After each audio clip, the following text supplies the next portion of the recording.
Antes de nada, tendremos que saber los conceptos básicos. Primero, la estadística. ¿Qué es?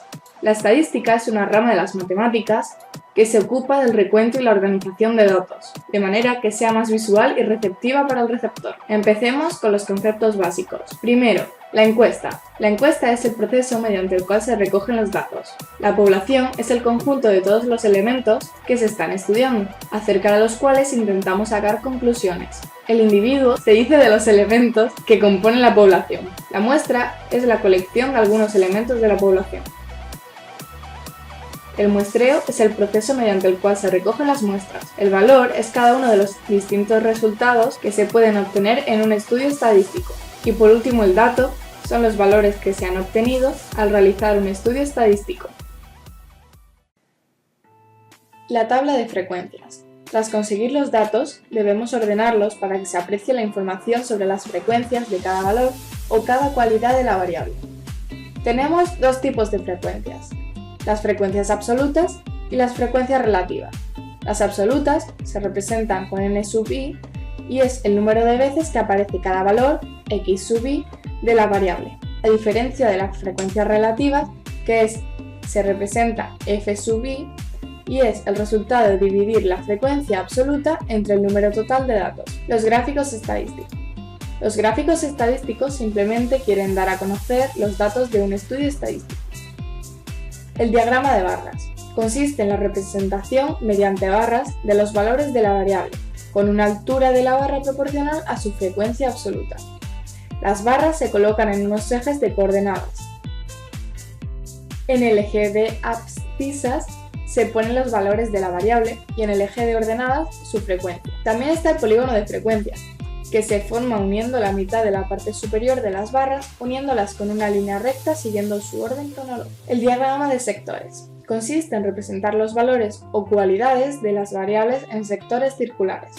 Se dividen los 360 grados de las circunferencias entre el número total de datos, que sería representado como n, para saber cuántos grados corresponden a cada dato, y el resultado se va multiplicando por cada frecuencia absoluta de los respectivos valores de la variable. También tenemos pictogramas, que se trata de representar los datos con dibujos referidos a la variable que se estudia y de tamaño proporcional a la frecuencia de los valores de la variable. Y finalmente, los cartogramas y mapas de Coropleta. Son gráficos realizados sobre mapas en los que aparecen indicados sobre las distintas zonas, cantidades o colores de acuerdo con el carácter que representan. Ahora iremos con los parámetros estadísticos. Primero, centralización. Ya que es complicado dar todos los datos y sacar conclusiones nada más visualizándolos, se aplican tres valores centrales. Primero, la media aritmética. Se calcula sumando todos los valores obtenidos de la variable estudiada y dividiéndolos por el número de datos que haya, y se representa con una X y una rayita encima. Después, la mediana. Después de haber ordenado todos los datos de menor a mayor, es el valor que ocupa el lugar del medio, el central. Si el número es impar, no habrá problema encontrándolo, pero si es impar, debemos hallar la media aritmética de ambos. Esto sería, se suman todos los valores y se divide entre el número total de números sumados, en este caso sería 2. Y finalmente, la moda. En nuestra tabla veremos los datos ordenados y el que más se repita será la moda.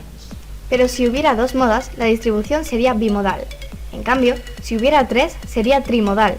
Y si hubiera más de 3, sería multimodal. Ahora, las medias de dispersión. Son las que permiten retratar la distancia de los valores de la variable a un cierto valor central, o que permiten identificar la concentración de los datos en un cierto sector del recorrido de la variable. Primero tenemos el rango, que mide la amplitud de los valores de la muestra y se calcula por diferencia entre el valor más elevado y el valor más bajo. La varianza mide la distancia existente entre los valores de la serie y la media. La desviación típica se calcula como raíz cuadrada de la varianza. Y finalmente, el coeficiente de variación de Pearson se averigua calculando como cociente entre la desviación típica y la media. Y finalmente, el axiomas de Kolmogorov. Son las condiciones mínimas que deben verificarse para que una función definida sobre un conjunto de sucesos determine consistentemente sus probabilidades. Esto fue formulado por Kolmogorov en 1933. Bueno, pues en este artículo del Mundo podemos ver que la noticia es de mucha actualidad, la cual vendría a ser el paro que registra su primer descenso anual en la crisis, pero España pierde 198.900 ocupados.